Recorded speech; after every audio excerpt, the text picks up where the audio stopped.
हर हर महादेव जय जगन्नाथ। दर्शक बंधु जना जना ज्ञान चैनल को आपण मानक स्वागत। भगवान शिवंकर अत्यंत प्रिय एवं परम पवित्र श्रावण मास आरंभ हो सारी। यही पवित्र मासरे देशर विभिन्न शैवपीठ भक्त मानकर प्रबल गहली देखा मिली। चारिआडे हर हर महादेव एवं बम बम बोलेर जय ध्वनि शुणा मिलूँ।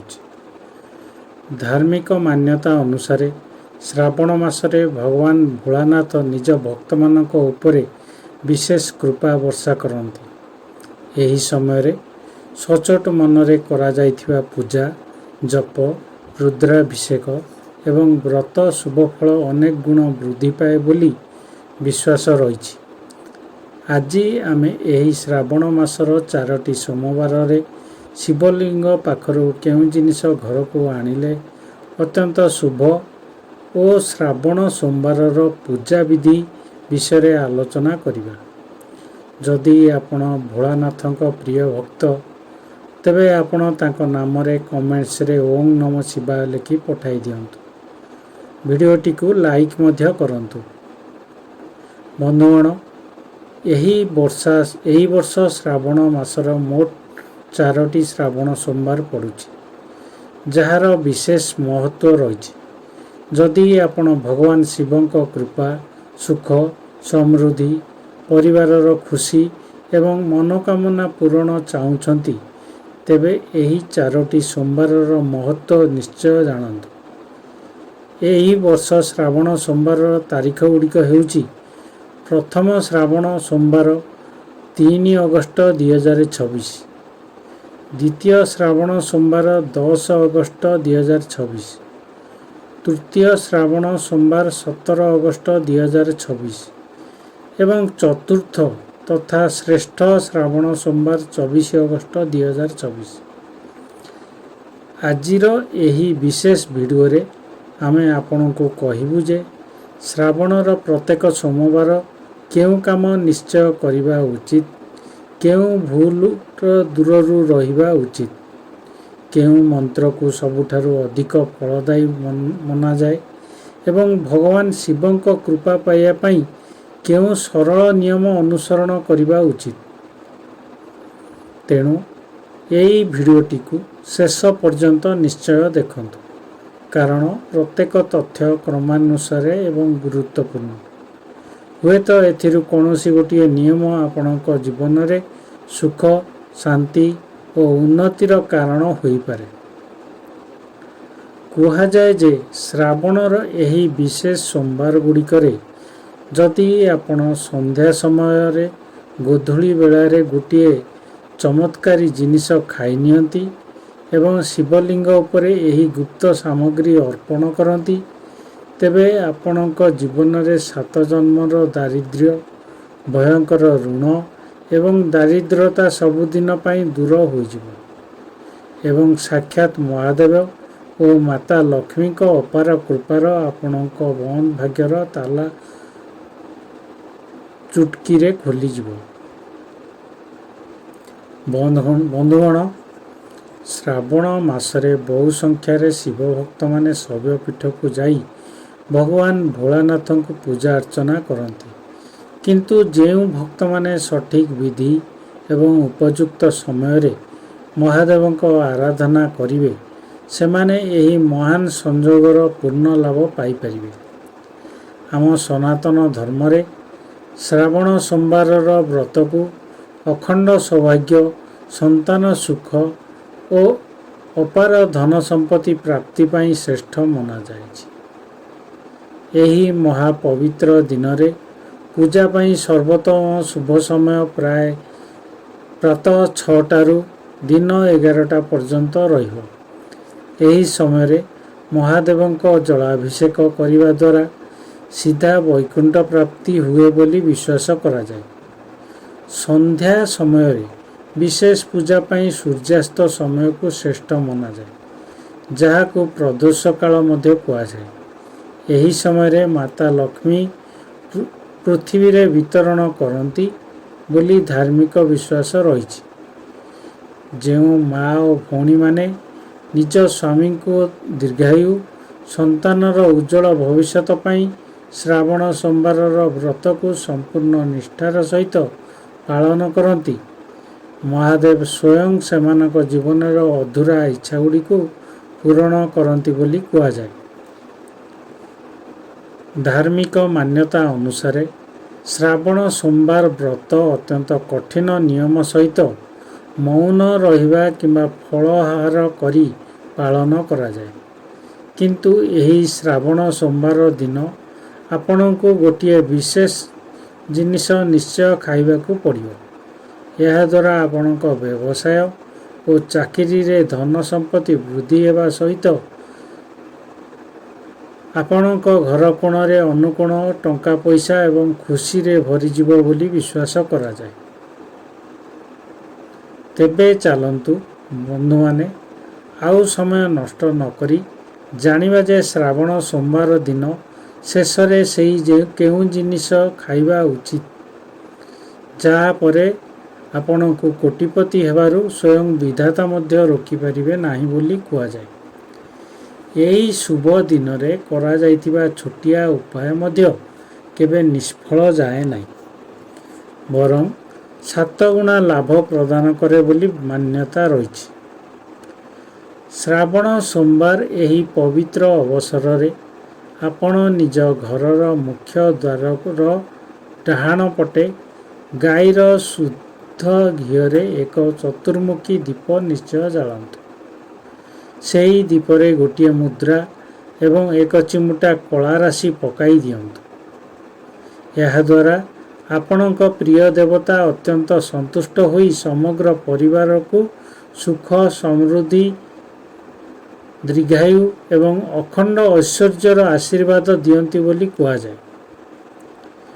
ଶାସ୍ତ୍ରରେ ବର୍ଣ୍ଣିତ ଅଛି ଯେ ଶ୍ରାବଣ ସୋମବାର ରାତିରେ କରାଯାଉଥିବା ଏହି ଦୀପଦାନ ସାକ୍ଷାତ ମାତା ଲକ୍ଷ୍ମୀଙ୍କୁ ଆପଣଙ୍କ ଘର ଆଡ଼କୁ ଆକର୍ଷିତ କରେ। ଫଳରେ ବ୍ୟବସାୟରେ ଆସିଥିବା ମାନ୍ଦାବସ୍ଥା ଦୂର ହୋଇଯାଏ, ଅଟକିଥିବା ଧନ ଫେରି ପାଇବାର ଯୋଗ ସୃଷ୍ଟି ହୁଏ। ଏହି ବିଶେଷ ପବିତ୍ର ଦିନରେ ଅରୁଆ ଚାଉଳ, ଧଳା ରାଶି, ଅମୃତ ସମାନ ଅଁଳା ଏବଂ ଶୁଭ ସୋରିଷ ତେଲ ଦାନ କରିବାକୁ ମହାନ ମନାଯାଇଛି। ଧାର୍ମିକ ମାନ୍ୟତା ଅନୁସାରେ ଶ୍ରାବଣ ସୋମବାର ଦିନ ଅରୁଆ ଚାଉଳ ଦାନ କଲେ ମାତା ଅନ୍ନପୂର୍ଣ୍ଣା ସାକ୍ଷାତ ଆପଣଙ୍କ ଘରେ ବାସ କରନ୍ତି ଏବଂ ଘରେ ଅନ୍ନ ଭଣ୍ଡାର କେବେ ଖାଲି ହୁଏ ନାହିଁ। ସେହିପରି ଧଳା ରାଶି ଦାନ କଲେ ଭଗବାନ ଶ୍ରୀହରି, ବିଷ୍ଣୁ ଏବଂ ଯମରାଜ ଉଭୟ ପ୍ରସନ୍ନ ହୁଅନ୍ତି ବୋଲି ବିଶ୍ୱାସ ରହିଛି। ଯେଉଁମାନେ ରାଶି ଦାନ କରନ୍ତି ସେମାନେ ଜୀବନରୁ ଅନେକ ମୃତ୍ୟୁର ଭୟ ସବୁଦିନ ପାଇଁ ଦୂର ହୋଇଯାଏ ବୋଲି କୁହାଯାଏ। ଶ୍ରାବଣ ସୋମବାର ଦିନ ଅଁଳା ଦାନ କରିବା ସ୍ୱର୍ଣ୍ଣ ଦାନ ସମାନ ଫଳ ପ୍ରଦାନ କରେ ବୋଲି ଧାର୍ମିକ ମାନ୍ୟତା ରହିଛି।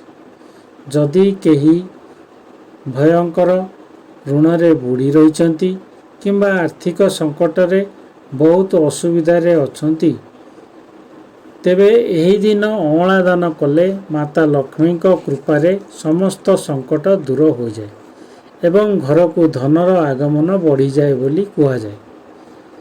ଏହା ବ୍ୟତୀତ ସୋରିଷ ତେଲ ଦାନ କଲେ କୁଣ୍ଡଳୀରେ ଭୟଙ୍କର ଶନିଦୋଷ, 7.5 ଖରାପ ପ୍ରଭାବ ଶାନ୍ତି ହୋଇଯାଏ ବୋଲି ଏବଂ ଜୀବନରେ ସମସ୍ତ ବାଧା ଦୂର ହୋଇଯାଇ ସକାରାତ୍ମକ ଶକ୍ତି ସଞ୍ଚାର ହୁଏ ବୋଲି ବିଚାର ହୋଇଛି।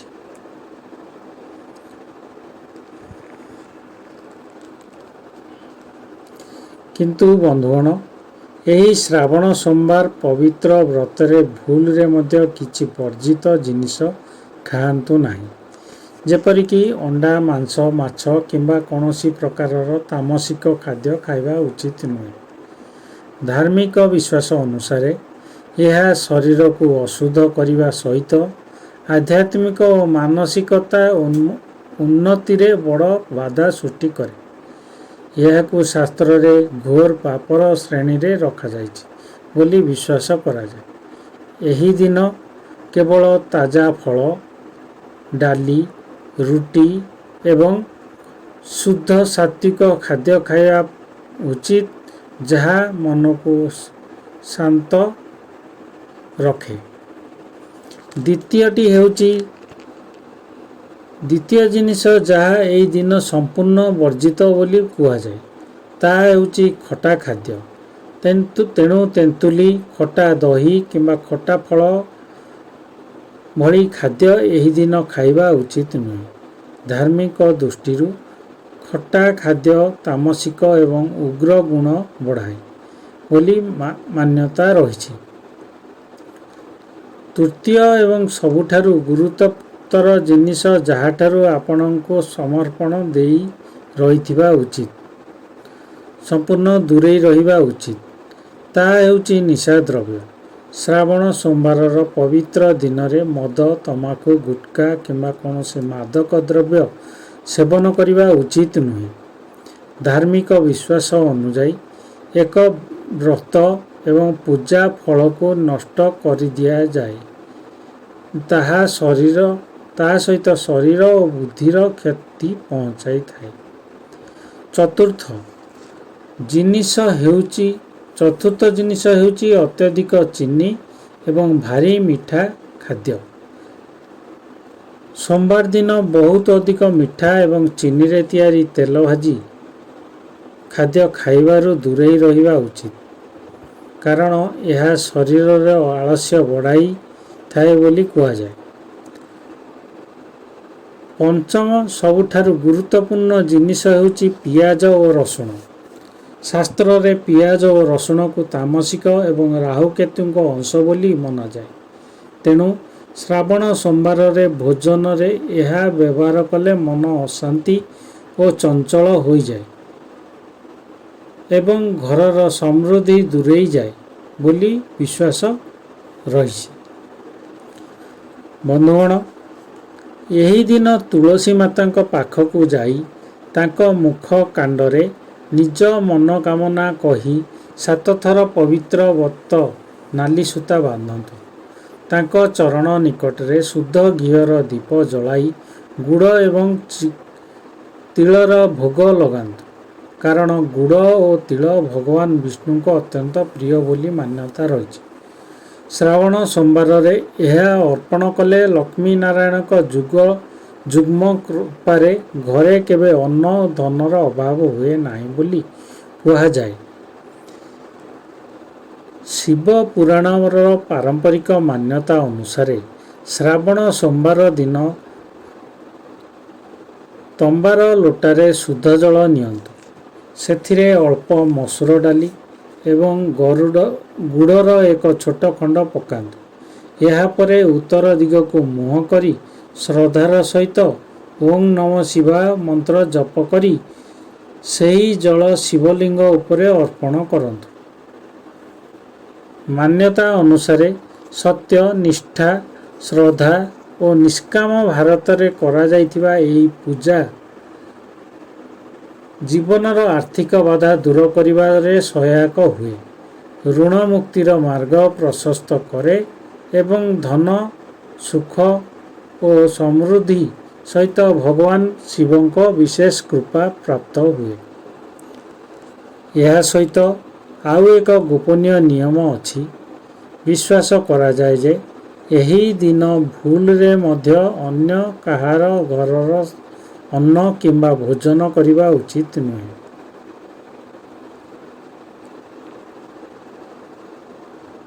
ମାନ୍ୟତା ଅନୁସାରେ ଶ୍ରାବଣ ସୋମବାରର ପବିତ୍ର ତିଥିରେ ଅନ୍ୟର ଘରର ଅନ୍ନ ଖାଇଲେ ସେହି ବ୍ୟକ୍ତିର ପାପକର୍ମ ମଧ୍ୟ ଆପଣଙ୍କ କର୍ମରେ ଯୋଡ଼ି ହୋଇଯାଏ ଏବଂ କରାଯାଇଥିବା ପୂଜାର ଫଳ ନଷ୍ଟ ହୋଇଯାଏ ବୋଲି ବିଶ୍ୱାସ ରହିଛି। ତେଣୁ ଏହି ଦିନ ନିଜ ଘରେ ତିଆରି ହୋଇଥିବା ଶୁଦ୍ଧ, ସାତ୍ତ୍ୱିକ ଏବଂ ପିଆଜ ରସୁଣ ବିନା ଭୋଜନ କରନ୍ତୁ। ଯଦି ସମ୍ଭବ ହୁଏ, ଭୋକିଲା ପ୍ରାଣୀମାନଙ୍କ ପାଇଁ ଯେପରି କଳା ଗାଈ, କଳା କୁକୁର ଏବଂ କାଉଙ୍କ ପାଇଁ ଭୋଜନର କିଛି ଅଂଶ ନିଶ୍ଚୟ ବାହାର କରନ୍ତୁ। କାରଣ ଶ୍ରାବଣ ସୋମବାର ଦିନ ଏହି ପ୍ରାଣୀମାନଙ୍କୁ ଭୋଜନ କରାଇଲେ ରାହୁ, କେତୁ ଓ ଶନିଙ୍କ ସମସ୍ତ କ୍ରୂର ପ୍ରଭାବ ଶାନ୍ତ ହୋଇଯାଏ ବୋଲି ଧାର୍ମିକ ବିଶ୍ୱାସ ରହିଛି। ଯଦି ଆପଣଙ୍କ ଜୀବନରେ ଶତ୍ରୁଙ୍କ ଭୟ ରହିଛି କିମ୍ବା କୌଣସି କୋର୍ଟ କଚେରୀ ମାମଲା ଅଟକି ରହିଛି, ତେବେ ଶ୍ରାବଣ ସୋମବାର ସନ୍ଧ୍ୟାରେ ହନୁମାନ ମନ୍ଦିରକୁ ଯାଇ ଏକ ପାଣି ନଡ଼ିଆ ଉପରେ ସିନ୍ଦୁରରେ ସ୍ୱସ୍ତିକ ଚିହ୍ନ ଆଙ୍କନ୍ତୁ। ଏହାକୁ ହନୁମାନଙ୍କ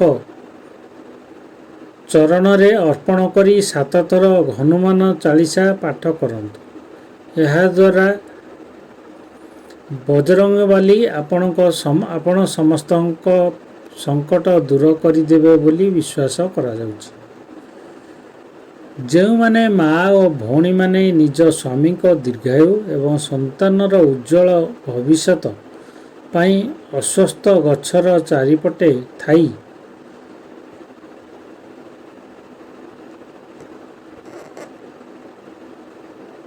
ଅଶ୍ୱତ୍ଥ ଗଛର ଚାରିପଟେ 108 ଥର ପରିକ୍ରମା କରି ସେଠାରେ ଧଳା ରଙ୍ଗର କୌଣସି ମିଠା ଅର୍ପଣ କରନ୍ତୁ।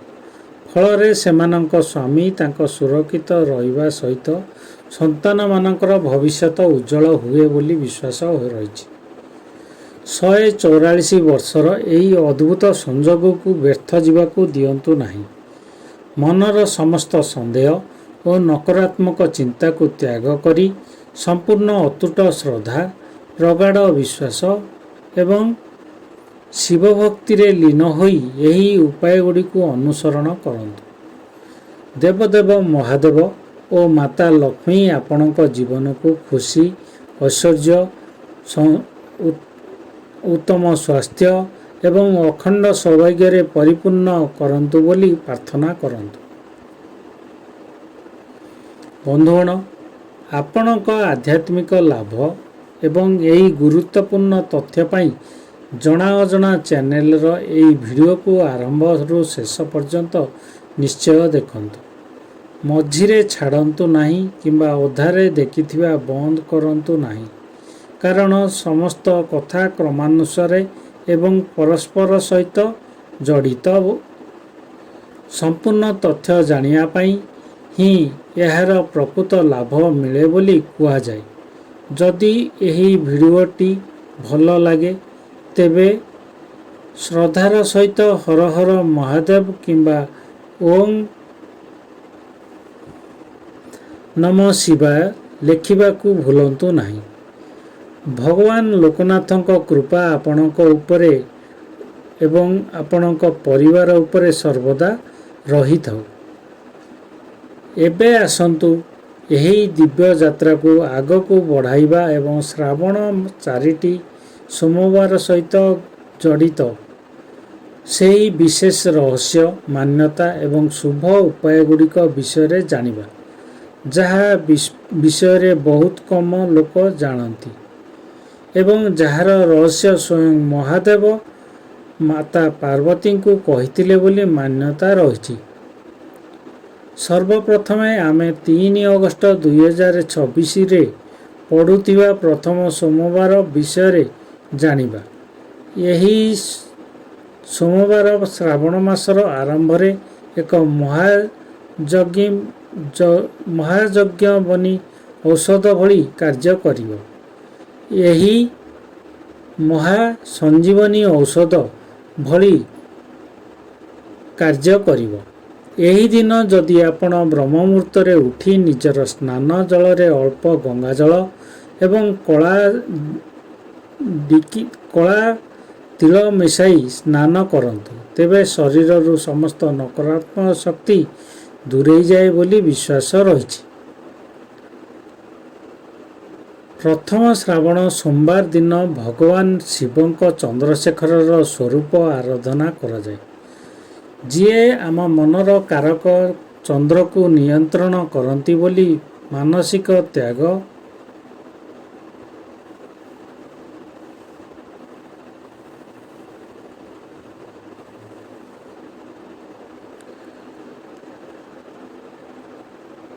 ଯଦି ଆପଣଙ୍କ କୁଣ୍ଡଳୀରେ ଚନ୍ଦ୍ରଦେବ ଦୁର୍ବଳ ସ୍ଥିତିରେ ଅଛନ୍ତି ଯାହାଫଳରେ ମାନସିକ ଚାପ, ଅବସାଦ କିମ୍ବା ଘରେ ଛୋଟ ଛୋଟ କଥାକୁ ନେଇ ଲଗାତାର ଝଗଡ଼ା ଓ କଳହ ହେଉଛି, ତେବେ ପ୍ରଥମ ସୋମବାର ଦିନ ଶିବଲିଙ୍ଗ ଉପରେ ଗାଈ କଞ୍ଚା କ୍ଷୀର ଅର୍ପଣ କରିବା ଅତ୍ୟନ୍ତ ଲାଭଦାୟକ ବୋଲି ମନାଯାଏ।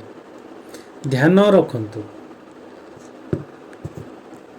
କ୍ଷୀରକୁ କେବେ ମଧ୍ୟ ତମ୍ବାର ଲୋଟାରେ ରଖି ଅର୍ପଣ କରିବା ଉଚିତ ନୁହେଁ, କାରଣ ତମ୍ବା ପାତ୍ରରେ କ୍ଷୀର ରଖିଲେ ଏହା ବିଷ ସମାନ ହୋଇଯାଏ ଏବଂ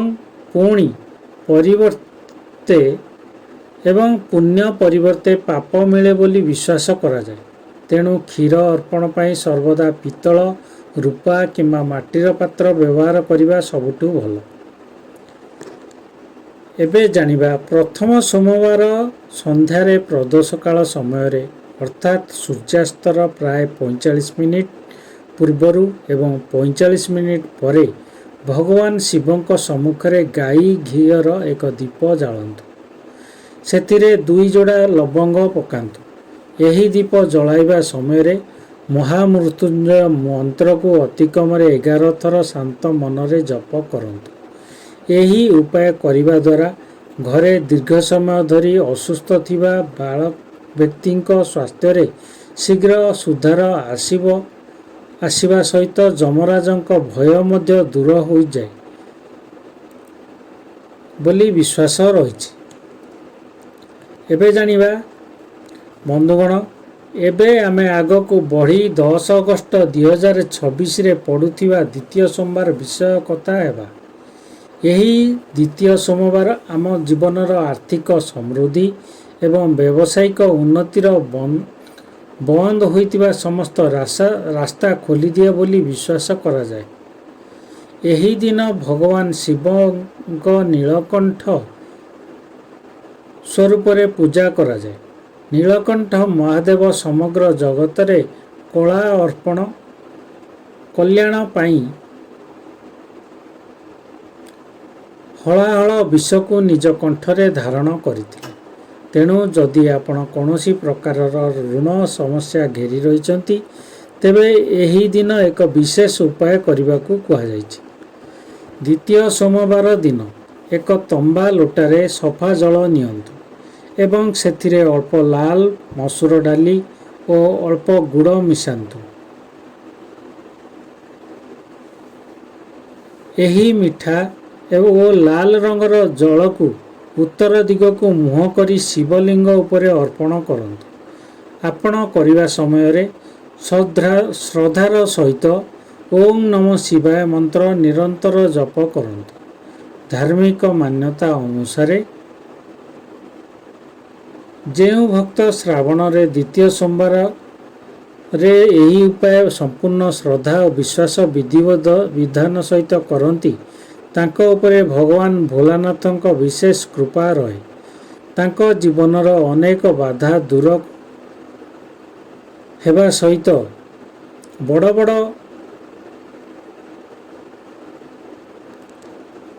ବଡ଼ରୁ ବଡ଼ ଋଣ ସମସ୍ୟା ମଧ୍ୟ ମହାଦେବଙ୍କ କୃପାରୁ ଧୀରେ ଧୀରେ ଦୂର ହେବାକୁ ଲାଗେ ଏବଂ ଧନ ଆସିବାର ନୂଆ ଉତ୍ସ ସୃଷ୍ଟି ହୁଏ ବୋଲି ବିଶ୍ୱାସ କରାଯାଏ। ଏହାପରେ ଦ୍ୱିତୀୟ ସୋମବାର ରାତିରେ ନିଜ ଘରର ତେଜୋରୀ କିମ୍ବା ଧନ ରଖିବା ସ୍ଥାନରେ ହଳଦିଆ ରଙ୍ଗର ତ୍ରିକୋଣ କପଡ଼ା ବିଛାଇ ତା ଉପରେ 7ଟି କଉଡ଼ି ଏବଂ ଗୋଟିଏ ରୂପା ମୁଦ୍ରା ରଖନ୍ତୁ। ଏହି ସାମଗ୍ରୀ ଉପରେ ଅଳ୍ପ ଗଙ୍ଗାଜଳ ଛିଞ୍ଚି ଧୂପ ଦୀପ ଦେଇ ଶ୍ରାବଣ ମାସର ଶେଷ ହେବା ପର୍ଯ୍ୟନ୍ତ ସେଠାରେ ରଖନ୍ତୁ। ଏପରି କଲେ ମାତା ମହାଲକ୍ଷ୍ମୀଙ୍କ ସ୍ଥାୟୀ ବାସ ଘରେ ହୋଇଥାଏ ଏବଂ ଅନାବଶ୍ୟକ ଖର୍ଚ୍ଚ ବନ୍ଦ ହୋଇଯାଏ ବୋଲି ମାନ୍ୟତା ରହିଛି। ବନ୍ଧୁଗଣ, ଏହାପରେ ଆସୁଛି 17 ଅଗଷ୍ଟ 2026ରେ ପଡ଼ୁଥିବା ତୃତୀୟ ଶ୍ରାବଣ ସୋମବାର, ଯାହାକୁ ଆଧ୍ୟାତ୍ମିକ ଏବଂ ତନ୍ତ୍ରମନ୍ତ୍ର ସାଧନା ପାଇଁ ଅତ୍ୟନ୍ତ ଶକ୍ତିଶାଳୀ ମନାଯାଇଛି। ଏହି ଦିନ ମହାଦେବଙ୍କ ବୈଦ୍ୟନାଥ ସ୍ୱରୂପରେ ପୂଜା କରାଯାଏ, ଯିଏ ସମସ୍ତ ରୋଗର ନାଶକ ଏବଂ ଆରୋଗ୍ୟ ପ୍ରଦାନକାରୀ ଦେବତା ବୋଲି ମାନ୍ୟତା ରହିଛି। ଯଦି ଆପଣଙ୍କ ପରିବାରର କୌଣସି ସଦସ୍ୟ ଏପରି କୌଣସି ରୋଗରେ ପୀଡ଼ିତ ଅଛନ୍ତି ଯାହା ଡାକ୍ତରଙ୍କ ଚିକିତ୍ସା ପରେ ମଧ୍ୟ ଭଲ ହେଉନାହିଁ, ତେବେ ତୃତୀୟ ଶ୍ରାବଣ ସୋମବାର ଆପଣଙ୍କ ପାଇଁ ବରଦାନ ଠାରୁ କମ୍ ନୁହେଁ ବୋଲି ବିଶ୍ୱାସ କରାଯାଏ। ଏହି ଦିନ ଭଗବାନ ଶିବଙ୍କ ଉପରେ 108ଟି ବେଲପତ୍ର ଅର୍ପଣ କରନ୍ତୁ। ବେଲପତ୍ର ଅର୍ପଣ କରିବା ସମୟରେ ଧ୍ୟାନ ରଖନ୍ତୁ ଯେ ବେଲପତ୍ର କୌଣସି ସ୍ଥାନରୁ କଟା, ଛିଣ୍ଡା କିମ୍ବା ଖଣ୍ଡିତ ହୋଇନଥିବା ଉଚିତ। ଏହାର ଡେମ୍ଫର ଯେଉଁ ମୋଟା ଅଂଶ ବଜ୍ରଭାଗ କୁହାଯାଏ, ତାହାକୁ ଭାଙ୍ଗି ଅଲଗା କରିଦେବାକୁ କୁହାଯାଇଛି। ଗୋଟିଏ ବେଲପତ୍ର ଉପରେ ଧଳା ଚନ୍ଦନରେ ଓଁ ନମଃ ଶିବାୟ ଲେଖି ଏହାକୁ ଶିବଲିଙ୍ଗ ଉପରେ ଚିକ୍କଣ ଅଂଶ ଉପରକୁ ରଖି ଅର୍ପଣ କରନ୍ତୁ। ଏହା ସହିତ ଏହି ଦିନ ଶିବଲିଙ୍ଗ ଉପରେ ଶମୀ ପତ୍ର ଚଢ଼ାଇବାର ମଧ୍ୟ ବିଶେଷ ମହତ୍ତ୍ୱ ରହିଛି। ଶାସ୍ତ୍ରରେ ବର୍ଣ୍ଣିତ ଅଛି ଯେ ଗୋଟିଏ ଶମୀପତ୍ରର ମହତ୍ତ୍ୱ ସୁନାର 100ଟି ଦାନା ସମାନ। ଶ୍ରାବଣର ତୃତୀୟ ସୋମବାର ଦିନ ମାତ୍ର ଗୋଟିଏ ଶମୀପତ୍ର ମହାଦେବକୁ ଅର୍ପଣ କଲେ ଜନ୍ମ ଜନ୍ମାନ୍ତରର ଦାରିଦ୍ର୍ୟ, ଦୋଷ ଓ କଷ୍ଟ ଦୂର ହୋଇଯାଏ ବୋଲି ମାନ୍ୟତା ରହିଛି। ତୃତୀୟ ସୋମବାର ସନ୍ଧ୍ୟାରେ ପ୍ରଦୋଷ କାଳରେ ଶିବ ମନ୍ଦିରର ମୁଖ୍ୟ ଦ୍ୱାରରେ କିମ୍ବା ନିଜ ଘରର ଅଗଣାରେ କର୍ପୂରର ଏକ ଦୀପ ନିଶ୍ଚୟ ଜଳାନ୍ତୁ। କର୍ପୂରର ସୁଗନ୍ଧ ଘରର ନକାରାତ୍ମକ ଶକ୍ତିକୁ ତୁରନ୍ତ ଦୂର କରେ ଏବଂ ସେଠାରେ ଦେବତାମାନଙ୍କ ଆଶୀର୍ବାଦ ବର୍ଷିଥାଏ ବୋଲି ଧାର୍ମିକ ବିଶ୍ୱାସ ରହିଛି। ବନ୍ଧୁଗଣ, ଏବେ ଆମେ ସେହି ଶେଷ ଓ ମହାକଲ୍ୟାଣକାରୀ ଚତୁର୍ଥ ଶ୍ରାବଣ ସୋମବାର ବିଷୟରେ କଥା ହେବା, ଯାହା 24 ଅଗଷ୍ଟ 2026ରେ ପାଳନ କରାଯିବ। ଏହା ଶ୍ରାବଣ ମାସର ଶେଷ ସୋମବାର ହୋଇଥିବାରୁ ଅନ୍ୟ ସମସ୍ତ ସୋମବାର ତୁଳନାରେ ଏହାର ମହତ୍ତ୍ୱ କୋଟି ଗୁଣ ଅଧିକ ବୋଲି ମାନ୍ୟତା ରହିଛି। ଏହି ଦିନ ଭଗବାନ ଶିବଙ୍କ ସଦାଶିବ ସ୍ୱରୂପରେ ପୂଜା କରାଯାଏ, ଯିଏ ସୃଷ୍ଟିର ସଞ୍ଚାଳକ ଏବଂ ପରମ ବ୍ରହ୍ମ ବୋଲି ମାନ୍ୟତା ରହିଛି। ଚତୁର୍ଥ ସୋମବାର ଦିନ ଯେଉଁ ଭକ୍ତମାନେ ସାରା ଶ୍ରାବଣ ମାସର ବ୍ରତ ଉଦ୍ଯାପନ କିମ୍ବା ବିଶେଷ ପୂଜା କରନ୍ତି, ସେମାନଙ୍କ 7 ପିଢ଼ି ପର୍ଯ୍ୟନ୍ତ ଅକାଳ ମୃତ୍ୟୁ ହୁଏ ନାହିଁ ଏବଂ ବଂଶରେ କେବେ ଧନର ଅଭାବ ରହେ ନାହିଁ ବୋଲି ବିଶ୍ୱାସ କରାଯାଏ। ଚତୁର୍ଥ ସୋମବାର ଦିନ ଭଗବାନ ଶିବଙ୍କ ପଞ୍ଚାମୃତ ଅଭିଷେକ କରନ୍ତୁ। ପଞ୍ଚାମୃତ ତିଆରି ପାଇଁ ଗାଈର କଞ୍ଚା କ୍ଷୀର, ଦହି, ଶୁଦ୍ଧ ଦେଶୀ ଘିଅ, ମହୁ ଏବଂ ଗୁଡ଼ ମିଶାଇ ପ୍ରସ୍ତୁତ କରନ୍ତୁ। ଏହି ପଞ୍ଚାମୃତକୁ ଧୀରେ ଧୀରେ ଶିବଲିଙ୍ଗ ଉପରେ ଅର୍ପଣ କରନ୍ତୁ ଏବଂ ଏଥିର ସହିତ ଓଁ ନମଃ ଶିବାୟର ମଧୁର ଗାନ କରନ୍ତୁ। ପଞ୍ଚାମୃତ ଅଭିଷେକ ପରେ ଶିବଲିଙ୍ଗ ଉପରେ ନିଶ୍ଚୟ ଶୁଦ୍ଧ ଜଳ ଚଢ଼ାନ୍ତୁ, ଯାହାଦ୍ୱାରା ଶିବଲିଙ୍ଗ ସମ୍ପୂର୍ଣ୍ଣ ସଫା ହୋଇଯିବ। ଏହାପରେ ମହାଦେବଙ୍କୁ ଅଷ୍ଟଗନ୍ଧ, ଭସ୍ମ, ଚନ୍ଦନର ତ୍ରିପୁଣ୍ଡ ଲଗାଇ ତାଙ୍କୁ ପଇତା ଅର୍ପଣ କରନ୍ତୁ। ଚତୁର୍ଥ ସୋମବାର ଦିନ ଭଗବାନ ଶିବଙ୍କୁ ଭସ୍ମ ଅର୍ପଣ କଲେ ମନୁଷ୍ୟ ସମସ୍ତ ସଞ୍ଚିତ ପାପ ତୁରନ୍ତ ଜଳି ପାଉଁଶ ହୋଇଯାଏ ଏବଂ ମୋକ୍ଷ ପ୍ରାପ୍ତି ହୁଏ ବୋଲି ମାନ୍ୟତା ରହିଛି। ବନ୍ଧୁଗଣ, ଏହି 4ଟି ଶ୍ରାବଣ ସୋମବାର ବ୍ୟତୀତ ଏହି ମହାପବିତ୍ର ମାସରେ ଆହୁରି କିଛି ଗୁରୁତ୍ୱପୂର୍ଣ୍ଣ ନିୟମ ରହିଛି, ଯାହା ପ୍ରତ୍ୟେକ ଗୃହସ୍ଥ ମଣିଷ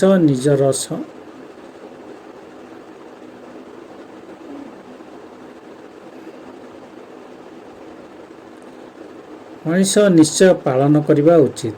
ଶ୍ରାବଣ ମାସରେ କେବେ ମଧ୍ୟ ସବୁଜ ପତ୍ରଯୁକ୍ତ ପନିପରିବା, ବିଶେଷ କରି ପାଳଙ୍ଗ, ମେଥି, ବଥୁଆ ଏବଂ ବନ୍ଧାକୋବି ଖାଇବା ଉଚିତ ନୁହେଁ ବୋଲି ବିଶ୍ୱାସ କରାଯାଏ।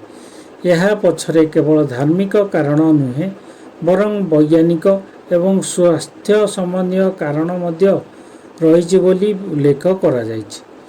ବର୍ଷା ଋତୁରେ ସବୁଜ ପତ୍ର ଯୁକ୍ତ ପନିପରିବାରେ ଛୋଟ ଛୋଟ କୀଟପତଙ୍ଗ ଏବଂ ବ୍ୟାକ୍ଟେରିଆ ଶୀଘ୍ର ବଢ଼ିପାରନ୍ତି, ଯାହା ଆମ ହଜମ ପ୍ରକ୍ରିୟାକୁ ଖରାପ କରିପାରେ। ଏବଂ ରୋଗର କାରଣ ହୋଇପାରେ। ଏଣୁ ଏହି କାରଣରୁ ଆୟୁର୍ବେଦ ମଧ୍ୟ ଶ୍ରାବଣ ମାସରେ ସବୁଜ ପନିପରିବା ଖାଇବାକୁ ବାରଣ କରାଯାଇଛି ବୋଲି ବିଶ୍ୱାସ କରାଯାଏ।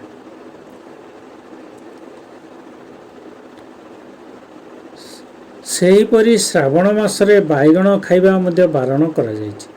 ବାଇଗଣକୁ ଶାସ୍ତ୍ରରେ ଅଶୁଦ୍ଧ ଏବଂ ତାମସିକ ପନିପରିବା ବୋଲି ମନାଯାଇଛି ଏବଂ କାର୍ତ୍ତିକ ମାସ ଓ ଶ୍ରାବଣ ମାସରେ ବାଇଗଣ ଖାଇବା ସମ୍ପୂର୍ଣ୍ଣ ବର୍ଜିତ ବୋଲି ମାନ୍ୟତା ରହିଛି। ବନ୍ଧୁଗଣ, ଏବେ ଆମେ ଆପଣଙ୍କୁ ଭଗବାନ ଶିବଙ୍କ ପୂଜା ସହିତ ଜଡ଼ିତ କିଛି ଚମତ୍କାରୀ ଏବଂ ମହାଶକ୍ତିଶାଳୀ ଉପାୟ ବିଷୟରେ କହିବାକୁ ଯାଉଛୁ। ଯଦି ଆପଣ ଶ୍ରାବଣର କୌଣସି ସୋମବାରରେ ଏହି ଉପାୟଗୁଡ଼ିକୁ କରନ୍ତି, ତେବେ ଆପଣଙ୍କ ଭାଗ୍ୟରେ ତାରା ରାତାରାତି ଉଜ୍ଜଳ ହୋଇଯିବ ବୋଲି ମାନ୍ୟତା ରହିଛି। ପ୍ରଥମ ଉପାୟ ହେଉଛି ଗୋଟା ଅରୁଆ ଚାଉଳ ଉପାୟ। ଯଦି ଆପଣଙ୍କ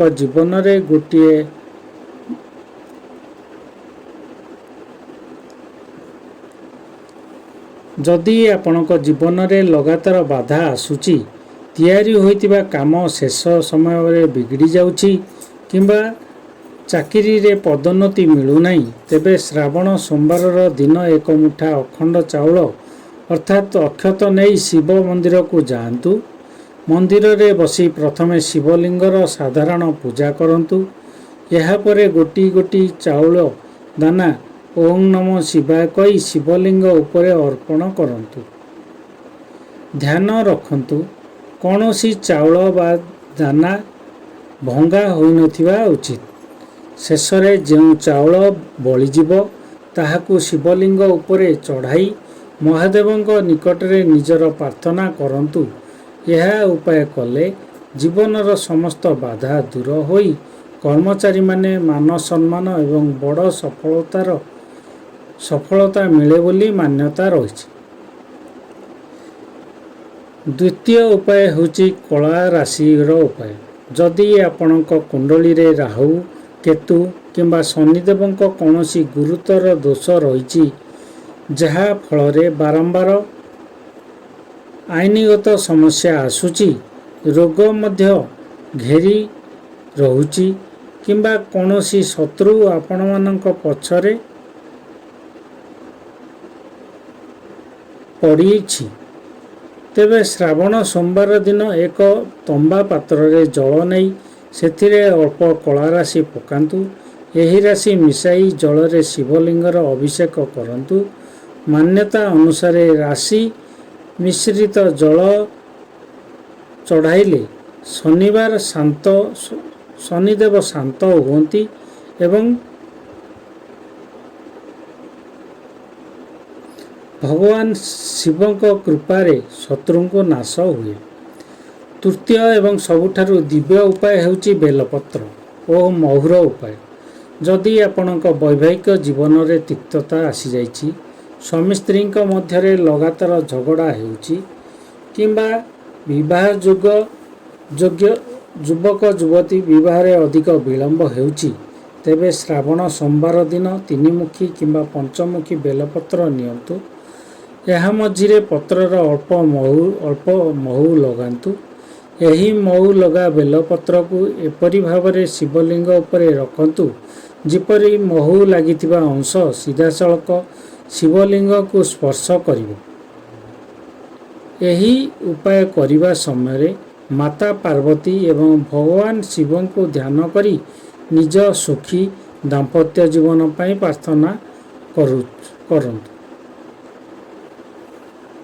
ବିଶ୍ୱାସ କରାଯାଏ ଯେ ମହୁର ମଧୁରପଣ ଆପଣଙ୍କ ସମ୍ପର୍କରେ ତିକ୍ତତାକୁ ଦୂର କରିବ ଏବଂ ଜୀବନରେ ପୁଣି ଥରେ ପ୍ରେମ ଓ ଶାନ୍ତିର ସଞ୍ଚାର ହେବ। ବନ୍ଧୁଗଣ, ଶ୍ରାବଣ ମାସରେ କାଉଡ଼ିଆ ଯାତ୍ରା ମଧ୍ୟ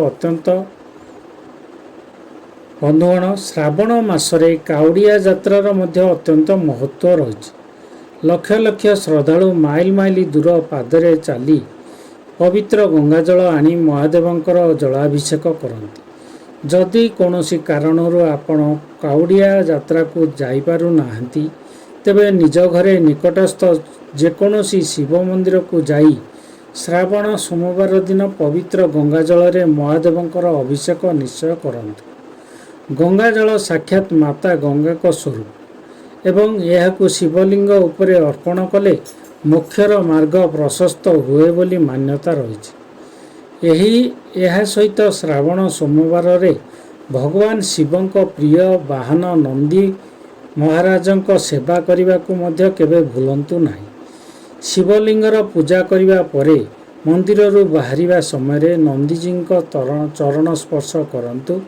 ତାଙ୍କୁ ସବୁଜ ଘାସ କିମ୍ବା ଭିଜା ମୁଗ ଡାଲି ଖୁଆନ୍ତୁ ଏବଂ ତାଙ୍କ ଡାହାଣ କାନରେ ନିଜର ମନୋକାମନାକୁ ଧୀରେ ଧୀରେ କହି ଦିଅନ୍ତୁ। ଶାସ୍ତ୍ରରେ ମାନ୍ୟତା ରହିଛି ଯେ ନନ୍ଦୀଜୀଙ୍କ କାନରେ ଶ୍ରଦ୍ଧାର ସହିତ କୁହାଯାଉଥିବା ପ୍ରାର୍ଥନା ସିଧାସଳଖ ଭଗବାନ ଶିବଙ୍କ ନିକଟରେ ପହଞ୍ଚେ। ତେଣୁ ଶ୍ରାବଣର ପବିତ୍ର ସୋମବାରରେ ଭଗବାନ ଶିବଙ୍କ ଦର୍ଶନ କରିବା ପରେ ନନ୍ଦୀ ମହାରାଜଙ୍କ ନିକଟକୁ ଯାଇ ତାଙ୍କ କାନରେ ନିଜ ମନୋକାମନା ଏବଂ ପ୍ରାର୍ଥନା ସଚ୍ଚୋଟ ମନରେ କରିଦିଅନ୍ତୁ। ଧାର୍ମିକ ବିଶ୍ୱାସ ଅନୁସାରେ ଭଗବାନ ଭୋଳାନାଥ ନିଜ ସଚ୍ଚୋଟ ଭକ୍ତମାନଙ୍କ ନିଷ୍କାମ ପ୍ରାର୍ଥନା ନିଶ୍ଚୟ ଶୁଣନ୍ତି ଏବଂ ଉପଯୁକ୍ତ ସମୟ ଆସିଲେ ସେମାନଙ୍କ ମନୋକାମନା ପୂରଣ କରନ୍ତି। ତେଣୁ ନିଜ ପ୍ରାର୍ଥନାରେ ସର୍ବଦା ସଦ୍ବୁଦ୍ଧି, ସୁଖ, ଶାନ୍ତି, ଆରୋଗ୍ୟ ଓ ପରିବାରର କଲ୍ୟାଣ କାମନା କରନ୍ତୁ। ଶେଷରେ ଶ୍ରଦ୍ଧାର ସହିତ ଓଁ ନମଃ ଶିବାୟ ଜପ କରନ୍ତୁ। ବର୍ତ୍ତମାନ ଶେଷରେ ଦେବଦେବ ମହାଦେବଙ୍କ ମହତ ବାଣୀ ବିଷୟରେ ଜାଣିବା। ପ୍ରଭୁ ଭୋଳାନାଥ କହନ୍ତି, ହେ କଳିଯୁଗର ମଣିଷ, ଯଦି ତୁମେ ଶ୍ରାବଣ ମାସରେ ମୋତେ ପ୍ରସନ୍ନ କରିବାକୁ ଚାହୁଁଛ ତେବେ କେବଳ ଶିବଲିଙ୍ଗରେ ଜଳ ଅର୍ପଣ କରନି। ତୁମ କ୍ରୋଧକୁ ଶାନ୍ତ କର, ଅହଙ୍କାରକୁ ତ୍ୟାଗ କର, ଭୋକିଲାକୁ ଅନ୍ନ ଦିଅ, ଦୁଃଖୀଙ୍କୁ ସାହସ ଦିଅ, ସତ୍ୟ କୁହ ଏବଂ ନିଜ ହୃଦୟକୁ ପବିତ୍ର କର। ତେବେ ତୁମେ ପ୍ରତ୍ୟେକ ପ୍ରାର୍ଥନା ମୋ ପାଖରେ ପହଞ୍ଚିବ। ଶ୍ରାବଣ ମାସର ସବୁଠାରୁ ବଡ଼ ବ୍ରତ ହେଉଛି କାହାର ହୃଦୟ ନ ଭାଙ୍ଗିବା। ସବୁଠାରୁ ବଡ଼ ଅଭିଷେକ ହେଉଛି ନିଜ ମନକୁ ପବିତ୍ର କରିବା ଏବଂ ସବୁଠାରୁ ବଡ଼ ପ୍ରସାଦ ହେଉଛି ପ୍ରେମ ଓ କରୁଣା ବାଣ୍ଟିବା। ଯେଉଁଠାରେ ପ୍ରେମ ଅଛି ସେଠାରେ ମୁଁ ଅଛି। ଯେଉଁଠାରେ କରୁଣା ଅଛି ସେଠାରେ ମୁଁ ଅଛି। ଯେଉଁଠାରେ ସତ୍ୟ ଅଛି ସେଠାରେ ମୁଁ ଅଛି। ଆଉ ଯେଉଁଠାରେ ନିଷ୍କାମ ଭକ୍ତି ଅଛି ସେଠାରେ ମୁଁ ସଦା ବାସ କରେ। ଜଳ ଅଭିଷେକ କର, କିନ୍ତୁ କ୍ରୋଧକୁ ମଧ୍ୟ ଧୋଇଦିଅ। ବେଲପତ୍ର ଅର୍ପଣ କର, ମନ୍ତ୍ର ଜପ କର, କିନ୍ତୁ ତୁମ କଥାବାର୍ତ୍ତାକୁ ମଧ୍ୟ ପବିତ୍ର କର। ବ୍ରତ ରଖ, କିନ୍ତୁ ଖରାପ ଅଭ୍ୟାସରୁ ମଧ୍ୟ ବ୍ରତ ରଖ। ମନ୍ଦିରକୁ ଯାଅ କିନ୍ତୁ ଘରକୁ ଫେରି ପ୍ରେମ, ସମ୍ମାନ, କ୍ଷମା ବାଣ୍ଟ। ଯେଉଁ ଭକ୍ତ ଶ୍ରଦ୍ଧା, ସତ୍ୟ ଓ କରୁଣା ସହ ମୋର ନାମ ସ୍ମରଣ କରେ ତାଙ୍କ ଜୀବନରେ ମୁଁ ସଦା ସାହସ, ଧୈର୍ଯ୍ୟ, ଆଶାର ଦୀପ ଜଳାଇ ରଖିବି। ମନେ ରଖ, ଅନ୍ଧକାର କେତେ ବି ଗଭୀର ହେଉ, ଭକ୍ତିର ଏକ ଛୋଟ ଦୀପ ମଧ୍ୟ ପଥ ଦେଖାଇପାରେ। ମୁଁ କେବଳ ମଣିଷଙ୍କୁ ତାଙ୍କ ଧନ, ଜାତି, ପଦ କିମ୍ବା ଶକ୍ତିରେ ମାପେ ନାହିଁ। ମୁଁ କେବଳ ତାଙ୍କ ହୃଦୟକୁ ଦେଖେ। ଯେଉଁ ଭକ୍ତ ନିଜ ଭ୍ରମକୁ ଯେଉଁ ଭକ୍ତ ନିଜ ଭୁଲକୁ ସ୍ୱୀକାର କରି ନୂଆ ଜୀବନ ଆରମ୍ଭ କରେ ସେ ହିଁ ମୋ ପାଇଁ ସବୁଠାରୁ ପ୍ରିୟ। ଯଦି କେହି ପ୍ରତିଦିନ କିଛି ମୁହୂର୍ତ୍ତ ସତ୍ୟ, କରୁଣା, ଭକ୍ତି ସହିତ ମୋର ନାମ ସ୍ମରଣ କରେ ମୁଁ ତାଙ୍କ ଜୀବନରେ ସାହସ ଦେଇଥାଏ। ସବୁ ସମସ୍ୟାର ତୁରନ୍ତ ଶେଷ ହୋଇଯିବ ବୋଲି ନୁହେଁ, କିନ୍ତୁ ସେ ସମସ୍ୟାକୁ ସମ୍ମୁଖୀନ କରିବାକୁ ଶକ୍ତି ପାଇଥାଏ। ବନ୍ଧୁଗଣ, ଆଶା କରୁଛି ଆପଣ ସମସ୍ତଙ୍କୁ ଏହି ଛୋଟିଆ ତଥ୍ୟ ନିଶ୍ଚୟ ପସନ୍ଦ ଆସିଥିବ। ଏହିପରି ନୂଆ ନୂଆ ଏବଂ ଅନ୍ୟାନ୍ୟ ତଥ୍ୟ ସହିତ ଜଡ଼ିତ ରହିବା ପାଇଁ ଦୟାକରି ଏହି ଭିଡ଼ିଓକୁ ଲାଇକ୍ କରନ୍ତୁ। ଚ୍ୟାନେଲ ଜଣା ଅଜଣା ଜ୍ଞାନକୁ ସବସ୍କ୍ରାଇବ୍ କରନ୍ତୁ ଏବଂ କମେଣ୍ଟସରେ ଲେଖନ୍ତୁ ହର ହର ମହାଦେବ। ଭିଡ଼ିଓଟିକୁ ଶେଷ ପର୍ଯ୍ୟନ୍ତ ଦେଖିଥିବାରୁ ଆପଣ ସମସ୍ତଙ୍କୁ ଅଶେଷ ଧନ୍ୟବାଦ। ପୁଣି ଏକ ଏହିପରି ଭିଡ଼ିଓ ସହ ଦେଖା ହେବା। ସେ ପର୍ଯ୍ୟନ୍ତ ହର ହର ମହାଦେବ।